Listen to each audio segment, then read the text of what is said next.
बिस्मिल्लाहिर्रहमानिर्रहीम। अस्सलाम वालेकुम। ये है बज़्म यूसुफ और मैं हूँ आपकी अपनी मेज़बान आरजे फायज़ा। उम्मीदवार यकीन कि आप लोग तमाम मेरे सच्चे परवरदिगार की पनाहों में होंगे। जैसा कि बज़्म यूसुफ की रवायत रही है कि हम हमेशा आपके लिए क्वालिटेटिव कंटेंट ही लेकर आते हैं और वो कंटेंट जो सोसाइटी के लिए फ्रूटफुल साबित हो हमारी अव्वलीन तरजीह होता है। और आजकल तो हमने सेशन सीरीज का आगाज किया है और माशाल्लाह आपने हमारे फर्स्ट सेशन को बहुत पसंद किया, एंजॉय किया, उसके लिए इतने वैल्यूएबल कमेंट दिए, उसके लिए आपका बहुत बहुत शुक्रिया। लेकिन आज मैं जिस पर्सनैलिटी को अपने बज़्म यूसुफ की हॉट सीट पर लेकर आई हूँ और उनका सेशन करवाने जा रही हूँ आप सभी लोगों के साथ। उम्मीद करती हूँ जैसे हमारा फर्स्ट सेशन आप सभी के लिए बहुत ज्यादा नॉलेजेबल रहा है, हमारा सेकंड सेशन भी आप सभी लोगों के लिए बहुत ज्यादा फ्रूटफुल रहेगा। तो मेरे तमाम व्यूवर्स, सबसे पहले तो ये बताइए कि आप लोग अपनी अव्वलीन ड्यूटी पूरी कर रहे हैं ना, हमारी वीडियोस को लाइक कर रहे हैं, कमेंट कर रहे हैं, शेयर कर रहे हैं। और अगर अभी तक आपने हमारा चैनल सब्सक्राइब नहीं किया जनाब, तो किस चीज का इंतजार है आपको? तो चलिए, अब बातें तो होगी बहुत सारी। अब मैं ऐसा करती हूँ कि आपसे उस पर्सनैलिटी का थोड़ा सा इंट्रो शेयर करती हूँ और बाकी वो खुद ही बताएंगी कि वो अनमोल हीरा डॉक्टर अनीला खान आखिर है कौन। व्यूअर्स, जहां तक मैंने बात की थी कि मैं बताऊंगी, तो वो जनाब एक बहुत ही जबरदस्त क्लिनिकल साइकोलॉजिस्ट और उससे भी जबरदस्त स्पीच थेरेपिस्ट है। तो ओवर टू यू मैम, बाकी का डिटेल इंट्रो आप खुद ही देंगी और हमारे व्यूअर्स को बताएंगी कि आप उनके लिए कितनी ज्यादा फ्रूटफुल रहेंगी। मैं ठीक हूँ, thank you so much for having such a platform. मैं बहुत ज्यादा बज़्म यूसुफ को अप्रिशिएट करूंगी, आप सबको अप्रिशिएट करूंगी कि आजकल के दौर में जब हर कोई एक स्पाइसी न्यूज दे रहा होता है, एक खतरनाक और खौफनाक किस्म की न्यूज दे रहा होता है, you people are doing very well. आप लोग बहुत अच्छा काम करें। मैं अपने आप को इंट्रोड्यूस कराती चलूं। My name is doctor Anila Khan. I'm a clinical psychologist and psychotherapist. I'm a speech and language therapist. इसके साथ साथ I'm a mental health advocate and I'm also autism advocate. And I'm doing these activity internationally as well.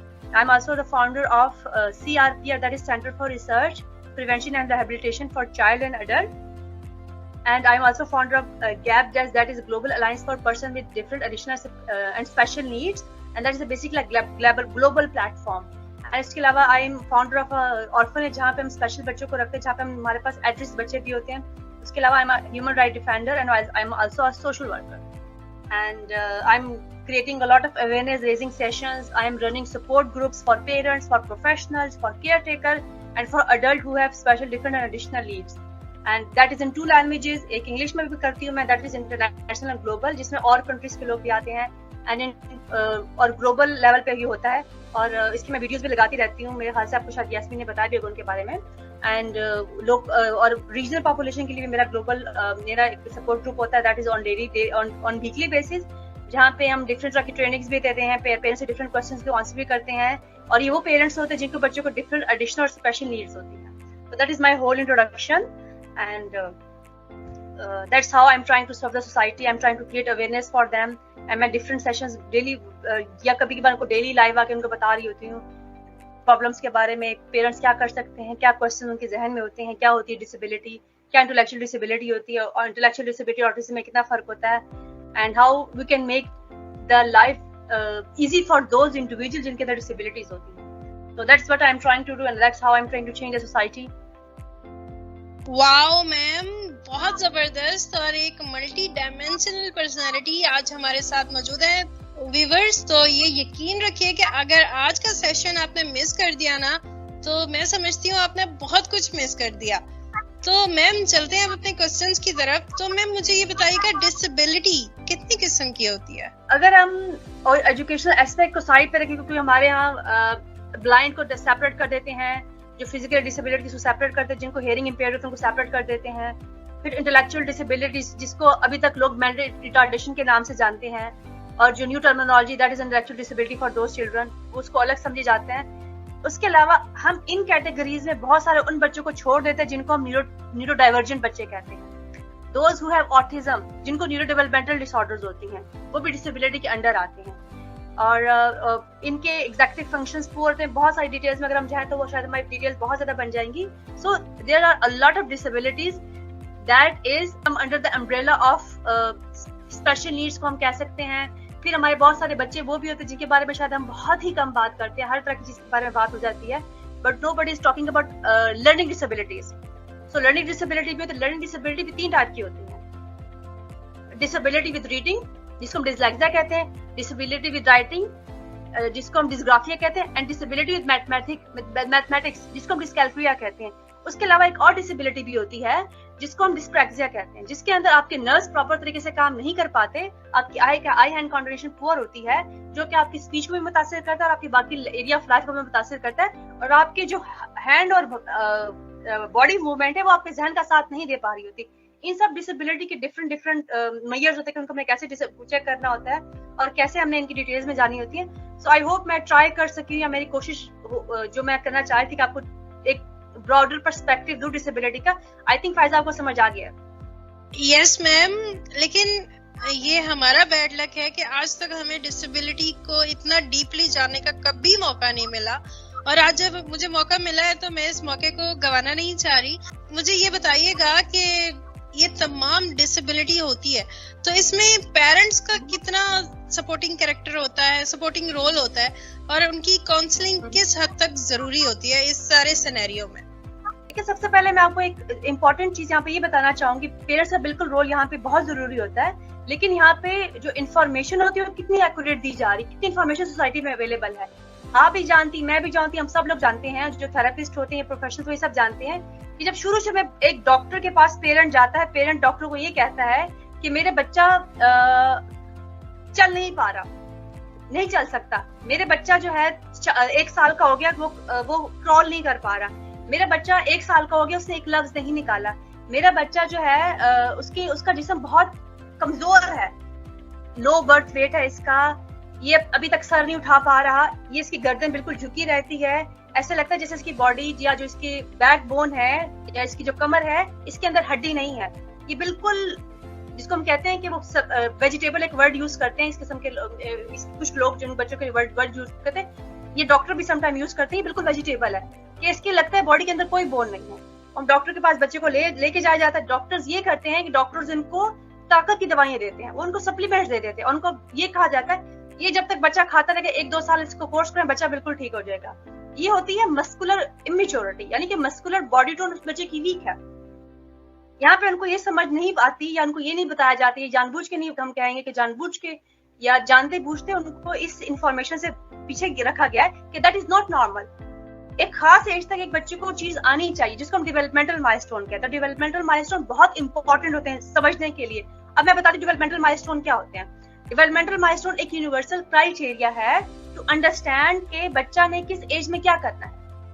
3 महीने में बच्चे ने क्या करना है, 3 महीने का जो बच्चा होता है उसने क्या करना है, उसने जब सपोज हम कहते हैं गर्दन जो वो उठा सके, 6 महीने का हो गया सपोज हम क्या वो बैठ सके, या 8 महीने का वो बैठ सके, या वो क्रॉल कर सके, 1 साल का हो गया तो चलिए हम क्या वो खड़ा हो सकता है कि नहीं खड़ा हो सकता, और थोड़ा सा बड़ा हुआ है और ज्यादा महीने उसके ऐड हुए हैं तो बच्चा बोलता है कि नहीं बोलता। ये बहुत इंपॉर्टेंट इन्फॉर्मेशन होती है। अब यहाँ पे क्या कहा जाता है, हमारा बच्चा भी ऐसे ही था, हमारा नवासा ऐसे था, इसका फादर भी ऐसे ही था, फैमिली मेंबर्स आपको ये कह रहे होते हैं, आपको परेशान होने की जरूरत नहीं है, माँ परेशान हो जाती है, माँ को समझ नहीं आती मैं क्या करूँ, और इसी चक्कर में डॉक्टर्स के साथ फिरती है, उसको कई इन्फॉर्मेशन नहीं मिलती, और इन्हीं सब डॉक्टर्स के चक्कर में, इन्हीं ताकत की दवाइयों के चक्कर में, इन सप्लीमेंट्स के चक्कर में बच्चे का बहुत ज्यादा टाइम जाया हो जाता है। बहुत ज्यादा टाइम जाया होने का मतलब ये है कि बच्चे की वो उम्र जिसमें बच्चे के ऊपर अगर अर्ली इंटरवेंशन, हम एक लफ्ज यूज करते हैं, अगर अर्ली इंटरवेंशन के तहत उसके ऊपर काम किया जाता तो बहुत सारी डिसेबिलिटीज जो होती हैं उसके असरात या उसको कहें कि उसके लेवल को हम कम कर सकते थे। या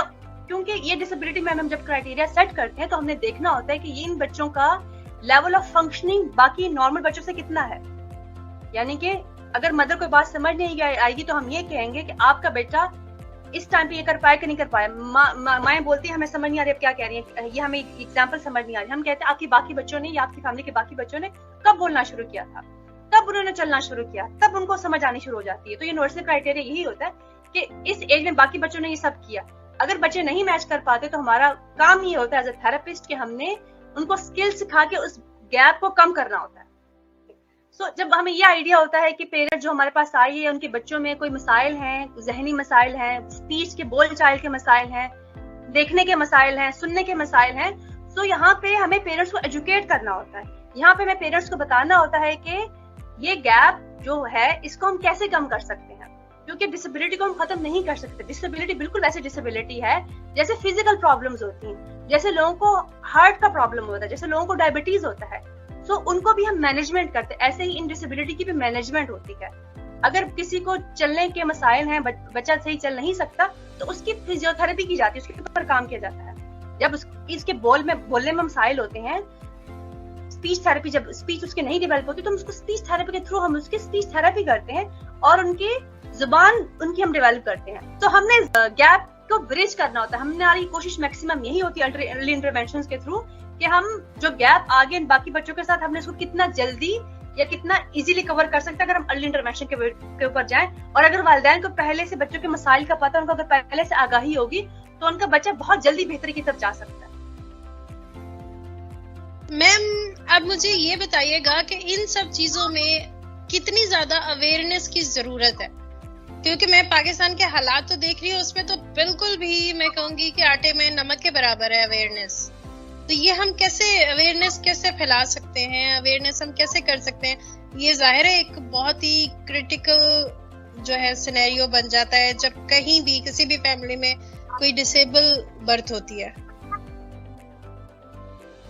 देखिए, जैसे आपने अवेयरनेस की बात की, देखिए सबसे पहले अवेयरनेस से पहले एक्सेप्टेंस भी आता है कि अवेयरनेस होगी तो पेरेंट्स को इन बच्चों की एक्सेप्टेंस आएगी।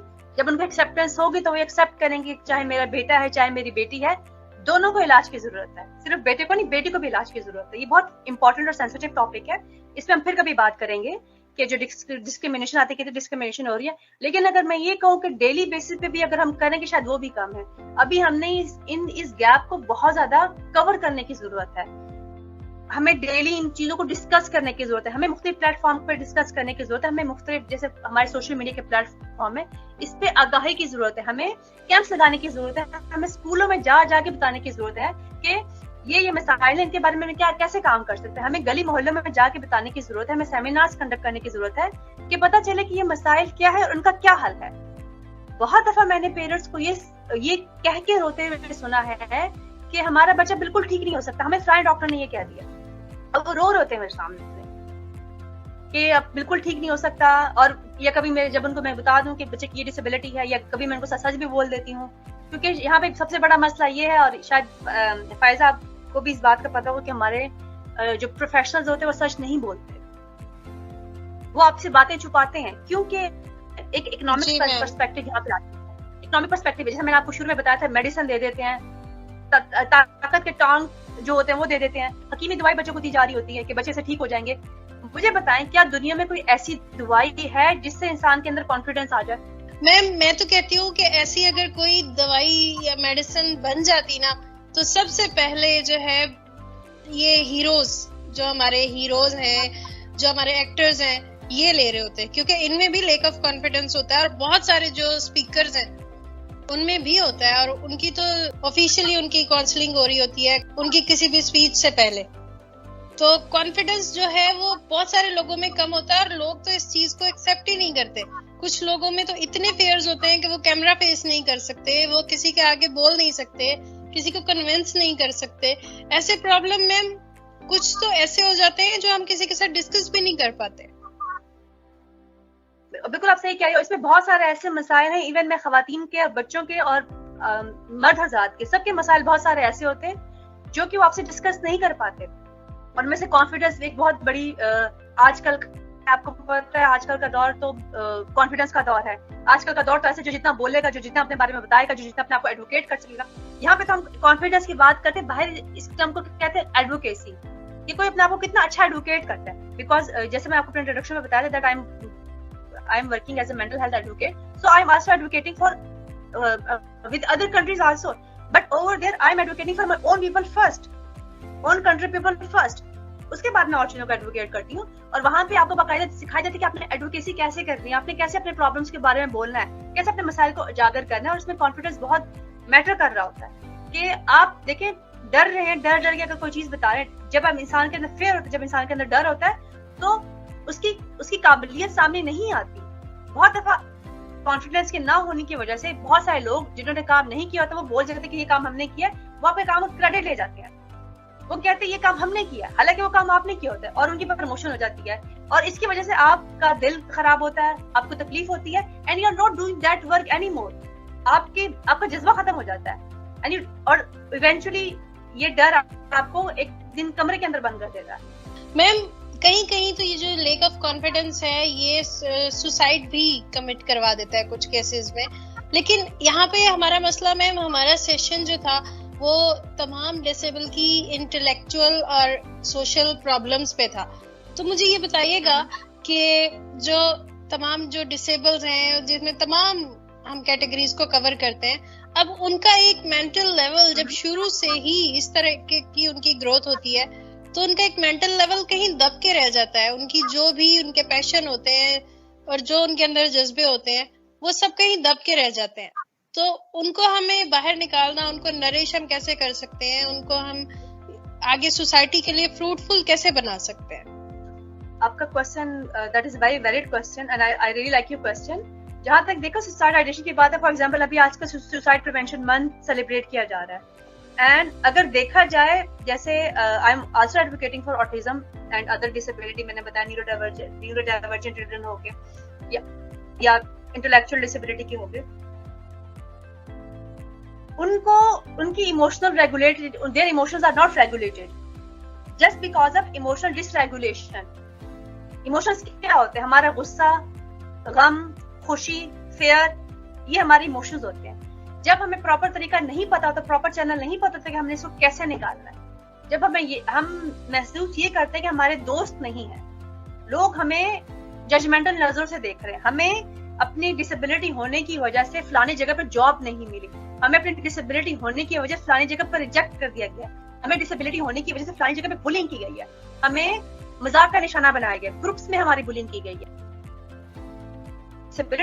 रियल लाइफ एग्जांपल्स जो मैं आपको दे रही हूँ, मैं जितनी भी अपनी डिस्कशंस करती हूँ वो सब मेरे पेशेंट्स का जो एक्सपीरियंस होता है मैं उसके बारे उसको लेके बता रही हूँ। डिसेबिलिटी होने की वजह से आपको बेवकूफ कहा जा रहा है, इडियट कहा जा रहा है, डम कहा जा रहा है कि तुम्हें तो बात की समझ ही नहीं आती, तुमसे तो बात करना ही फजूल है, तुम क्या करोगी, तुम क्या भागोगी, आप कैसे भागोगे, आप तो कुछ नहीं कर सकते हो, आप तो माशरे के ऊपर एक बोझ हो। आई एम सॉरी अगर मेरे लफ्ज किसी को बुरे लग रहे, लेकिन यही लफ्ज बोले जाते हैं, हमें ये लफ्ज बोलने इसलिए पड़ रहे कि यही लफ्ज इन लोगों को बोले जाते हैं, उनको ऐसे ही कहा जाता है कि कैसे काम करोगी, आप कैसे स्पीच कर सकते हो, या आप कैसे काम कर सकते हो, आपको तो हर वक्त सहारे की जरूरत होती है, बगैर सहारे के तो आप चल भी नहीं सकते हो, बगैर हेयरिंग एड के तो आपको सुनाई भी नहीं देता, गूंगे हो क्या, बहरे हो क्या, सुनाई नहीं देता, means those words which are very painful words, इन सबको कहा जाता है।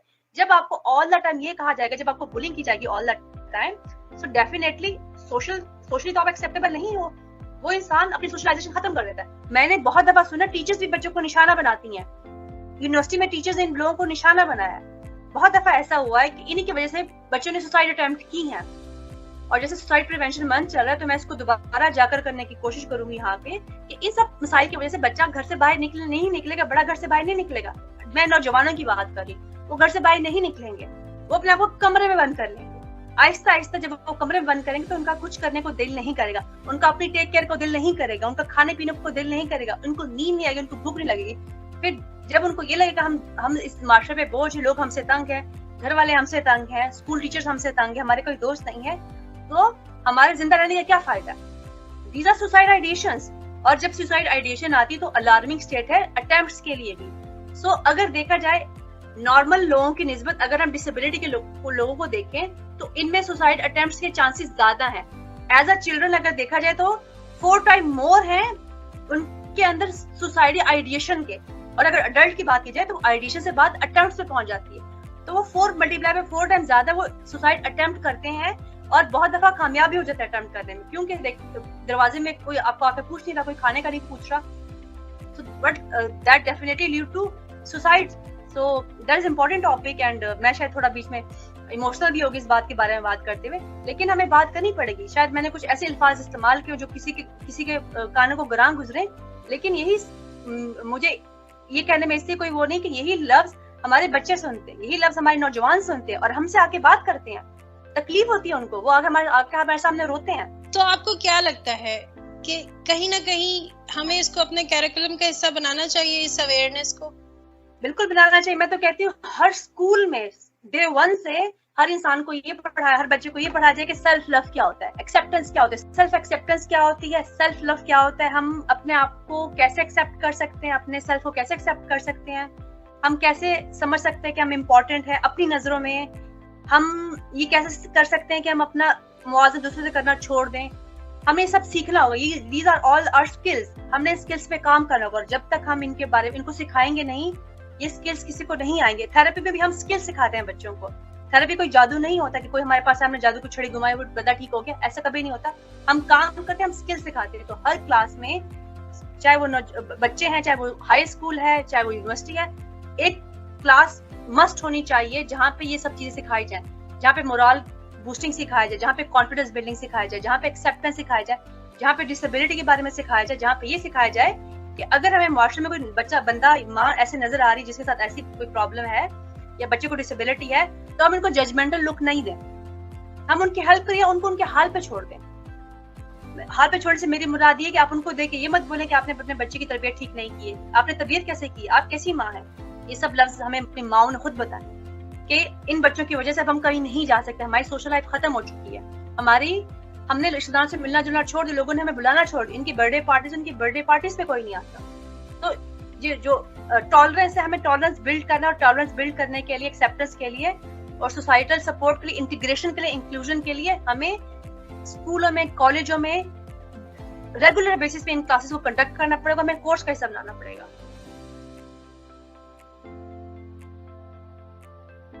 मैम, कुछ इस तरह की अगर एक्टिविटीज आप हमारे साथ शेयर करें, कुछ इस तरीके के फार्मूलाज अगर आप हमें बता सकें कि एक नॉर्मल पर्सन के हम जरा इंटेलेक्चुअल लेवल को जरा चेंज कर सकें।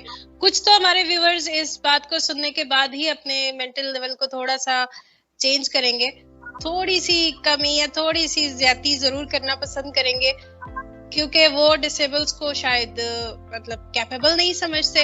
और अगर वो नहीं समझते तो आज का जो हमारा सेशन रहा है, तो वो जब सुनेंगे तो आई थिंक सो कि वो अपने नॉलेज में जरूर कुछ ना कुछ इजाफा करेंगे। लेकिन मुझे ये बताइएगा कि कुछ एक्टिविटीज अगर आप हमारे साथ शेयर करें, ताकि अवेयरनेस के इस जो बहते हुए दरिया में अगर हम अपनी तरफ से एक कतरा डाल सकें। देखिए, अगर हम अवेयरनेस की बात करें, अगर हम अपनी तरफ से कदम उठाने की बात करें, तो मैं आप सबको ये बोलूंगी, जो लोग सुन रहे होंगे, आप जाके इन बच्चों के साथ टाइम गुजारें, आप इन बच्चों के साथ एक दिन गुजारें। आपको नजर आएगा कि ये कितनी प्योर सोल होती है, कितनी ब्यूटीफुल होते हैं, इंटरनली मासूम होते हैं, एक बात पे आपके खुश हो जाते हैं, जरा सा उनको प्यार देंगे वो खुश हो जाएंगे। आप जस्ट जाके इन जगहों पे, इन इंस्टीट्यूशंस में, इन इदारों में जाके एक दिन गुजारें, और तब आपको समझ आएगी कि लाइफ कितनी डिफरेंट है इन लोगों के पर्सपेक्टिव से। और आप हमेशा ये बात याद रखिएगा कि ये प्रॉब्लम किसी को भी किसी भी वक्त हो सकती है। I am talking about depression, anxiety, मैं उसी के बारे में बात करूँ। जो हमारी डेवलपमेंटल डिसऑर्डर होती है वो तो बचपन में हो जाती है, लेकिन जितनी चांसेस XYZ में, उतने चांसेस ABCD की फैमिली में भी होने के, इन बच्चों के होने के चांसेस हैं। सो ये बच्चे कभी भी कहीं भी किसी वक्त पैदा हो सकते हैं। ऐसा नहीं है कि आप ब्लेस्ड हैं, वो लोग ब्लेस्ड नहीं है, आप प्रिविलेज है, वो लोग लेस प्रिविलेज है। सो आपने इन चीजों को सोचना है कि अगर हम चाहते हैं कि, क्योंकि अब दिन ब दिन लोगों में टॉलरेंस नहीं रही, लोगों में डिप्रेशन, एंजाइटी बढ़ती जा रही, उसकी वजह क्या है कि हमने एक्सेप्टेंस नहीं रही, हमारी अंदर ये एक्सेप्टेंस नहीं है कि हमारे साथ वाला बंदा मुख्तलिफ कैसे, जो मुख्तलिफ होता है उस पे लोग उन पे लोगों की आंखें खड़ी हो जाती, वो लोग उनके अबरू खड़े हो जाते हैं, वो सोचते हैं ये की मुख्तलिफ इससे बात कर दी। तो अगर हम चाहते हैं कि हम एक ऐसे माशरे में रहें जहाँ पे हम इन लोगों की, इन बच्चों की, क्योंकि ये बच्चे हर जगह हैं और इनमें से बहुत सारे बच्चे ऐसे भी जो बहुत स्किलफुल हैं, जिनके पास बहुत अच्छा नॉलेज है, जिनके पास बहुत अच्छा टैलेंट है, जो कि एजुकेशन में एक्सेल कर सकते हैं, किसी खास तरह के टैलेंट में एक्सेल कर सकते हैं, स्पोर्ट्स में एक्सेल कर सकते हैं। और बहुत सारे बच्चे तो बहुत आगे भी बहुत सारे बच्चों से निकल गए, बहुत सारे लोगों से निकल गए। सो हमने इन सबको मद्देनजर रखते हुए जितना हम इस बारे में बात करेंगे, तभी हमारा लेवल चेंज होगा, तभी हमारी डिस्कशंस का टॉपिक बनेगा, तभी इनको हम डेली बेसिस पे जब तक बात नहीं करेंगे, स्कूल और कॉलेज में जब तक बात नहीं करेंगे, तब तक लोग इसके बारे में बात नहीं करेंगे। तो अगर हम ये चाहते हैं कि रोजमर्रा की बात बने, कि हमें एक्सेप्ट करना है, हमने इंक्लूजन करनी है, हमें अवेयरनेस होनी चाहिए, उसके यही जरा है कि हम डेली बेसिस पे इनके बारे में बात करते जाएं।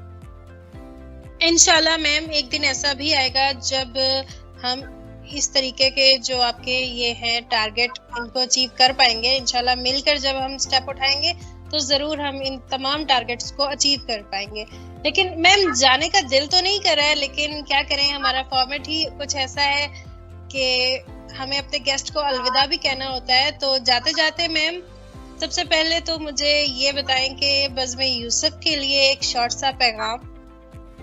मैं बज़्म यूसुफ के लोगों को, अपने फैमिली को, दोस्तों को, क्योंकि फैमिली इज फैमिली, चाहे वो कहीं भी हो, चाहे अगर हम एक चीज के लिए एक बात करते, एक चीज के लिए आवाज उठाते, that means that make me your family and it makes you my family. So मैं ये कहना चाहूंगी कि आपको जब भी कभी मेरी जरूरत पड़ेगी आवाज उठाने के लिए, जब जब आप लोगों को मेरी जरूरत पड़ेगी, जब जब ऐसे बंदे को जरूरत पड़ेगी जिसको कोई डिसेबिलिटी है, मैं उन सब के साथ हूँ। आप सब लोग मेरी फैमिली है, मैं आपकी फैमिली हूँ। मुझे बहुत अच्छा लगता है आप लोगों के लिए बात करना, आप लोगों के लिए मुख्तलिफ फोरम्स पर आवाज उठाना।